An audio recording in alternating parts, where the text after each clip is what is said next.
Olá, seja muito bem-vindo a mais um vídeo do nosso canal. Hoje vamos mergulhar de cabeça em uma das perguntas mais fundamentais e, convenhamos, mais audaciosas que a humanidade já se fez. Como nós podemos saber de verdade quem foi Jesus Cristo? Eu não estou falando de uma fé cega, de um acreditar porque sim. Estou falando de construir um caso, de usar a história, a filosofia e a razão para chegar ao coração de um mistério de mais de 2000 anos. Muitas pessoas olham para a teologia e pensam: nossa, que coisa mais complicada. E de certa forma elas têm razão. Imagine construir um arranha-céu. Você não começa simplesmente a empilhar tijolos. Primeiro, você precisa de uma fundação absurdamente sólida. Na teologia, essa fundação é a filosofia. Depois, você precisa da estrutura das vigas de aço. Isso para nós é o estudo das línguas originais, como o latim e o grego, porque os documentos mais importantes da nossa fé foram escritos nessas línguas. Os padres, por exemplo, estudam por no mínimo 7 anos, 3 de filosofia, 4 de teologia, sem contar os anos de latim no seminário. É uma jornada imensa. Mas calma, não se assustem. Vocês não vão precisar de 7 anos. O meu trabalho aqui é ser o seu guia, o seu tradutor deste universo fascinante. Nós vamos pegar o filé mignon, o núcleo de tudo, Cristo. Porque no fim das contas, toda a teologia, como os planetas ao redor do Sol, gira em torno dele. Ok, vamos começar pelo maior desafio, a primeira objeção que qualquer pessoa inteligente faria. E ela soa mais ou menos assim. Ok, espera aí. Você vai me dizer que a Bíblia prova que Jesus é Deus, certo? Mas quem disse que a Bíblia é a palavra de Deus? Ah, claro, Jesus disse. Percebe o problema? A Bíblia prova Jesus e Jesus prova a Bíblia. Isso seria um raciocínio circular, um cachorro correndo atrás do próprio rabo. Como saímos disso? Essa pergunta é fantástica, e ela mostra que você está pensando. E a resposta para ela é o que destrava tudo. A chave está em perceber que nós não estamos em um círculo. Estamos em uma espiral ascendente de certeza. E o ponto de partida não é a fé, mas a história. Antes dos evangelhos serem considerados livros sagrados, palavra de Deus, eles eram algo muito mais pé no chão. Eles eram documentos históricos, crônicas, reportagens da época. Pensem comigo. Nós temos historiadores romanos como Tácito, Suetônio, Tito Livio. Nós acreditamos no que eles escreveram sobre Roma, certo? Por quê?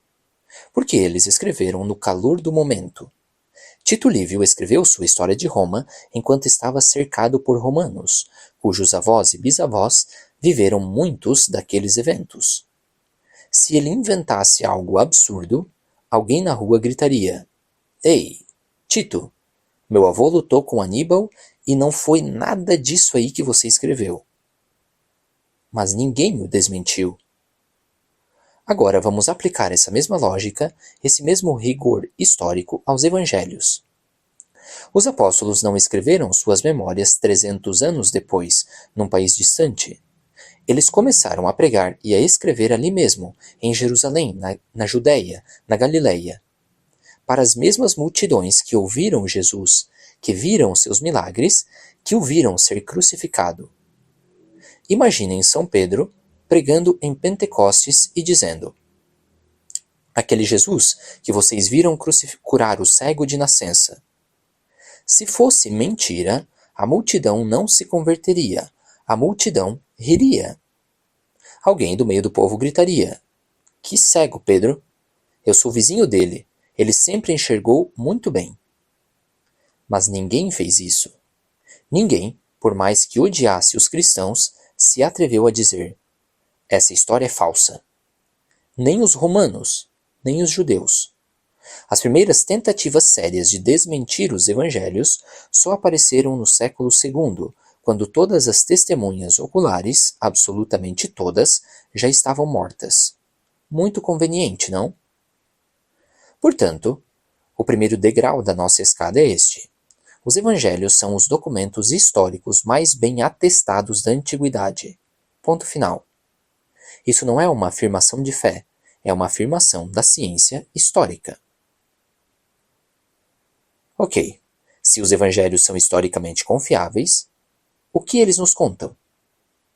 Eles nos contam sobre o homem, Jesus de Nazaré, que fazia coisas que homens normais não fazem. Ele curava leprosos com um toque, devolvia a visão a cegos, acalmava tempestades com uma palavra, multiplicava pães e peixes para alimentar milhares de pessoas. E o mais chocante de tudo, ressuscitava mortos.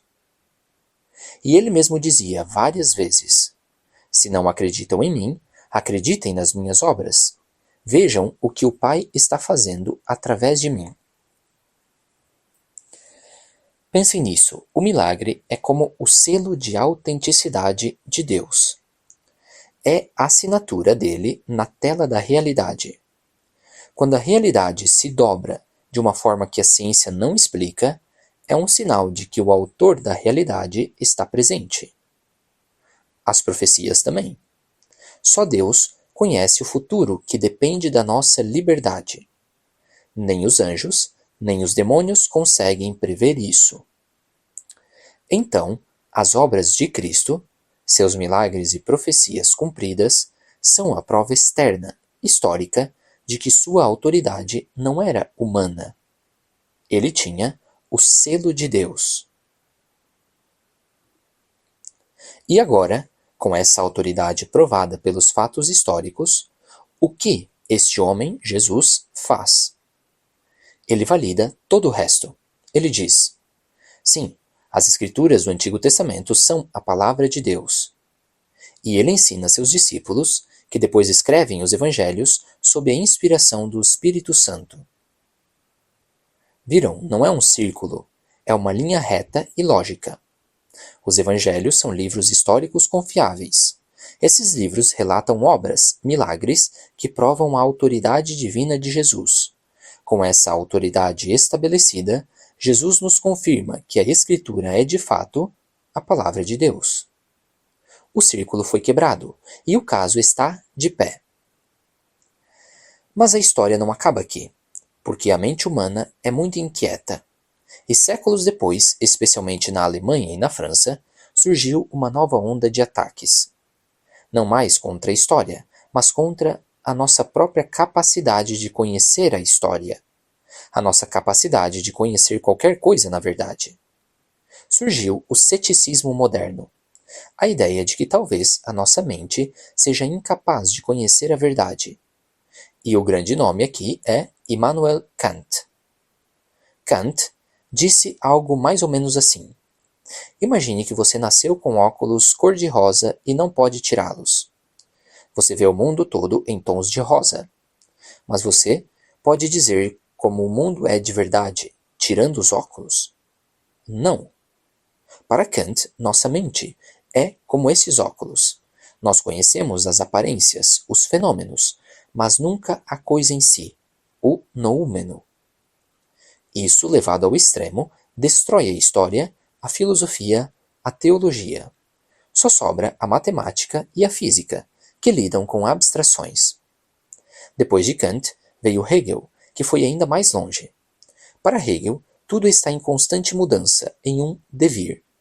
Ele chegou a dizer a famosa frase, que é também alucinante: o ser é o mesmo que o não ser. É como tentar tirar uma foto de um rio. No instante em que você aperta o botão, a água que você fotografou já passou, já é outro rio. Nada é fixo, nada é seguro. Se esses filósofos estiverem certos, então toda a nossa conversa sobre história, sobre testemunhas, sobre fatos, tudo isso vai por água abaixo. Porque, segundo eles, nós nem sequer podemos confiar na nossa própria razão para saber o que é um fato. Então, como respondemos a este ataque final e mais profundo? Nós respondemos com o argumento mais simples e irrefutável que existe. O argumento que Santo Agostinho já usava séculos antes e que Descartes depois tornou famoso. Você pode duvidar de tudo. Duvide que está assistindo este vídeo. Duvide que eu existo. Duvide que o sol vai nascer amanhã. Mas há uma coisa da qual você não pode duvidar. Você não pode duvidar de que você existe. Porque para duvidar, você precisa pensar.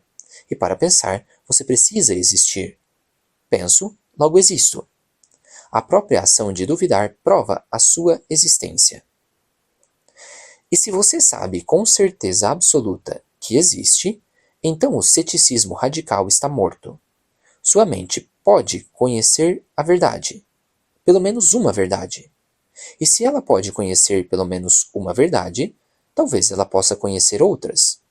Podemos confiar na nossa natureza humana. Aristóteles, com seu jeito grego prático, tinha uma solução mais direta. Ele dizia que, com o cético radical, a gente deve argumentar com um porrete.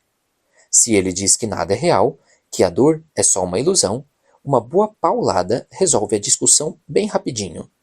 A dor, meu amigo, é bem real. Mas brincadeiras à parte, o ponto é este.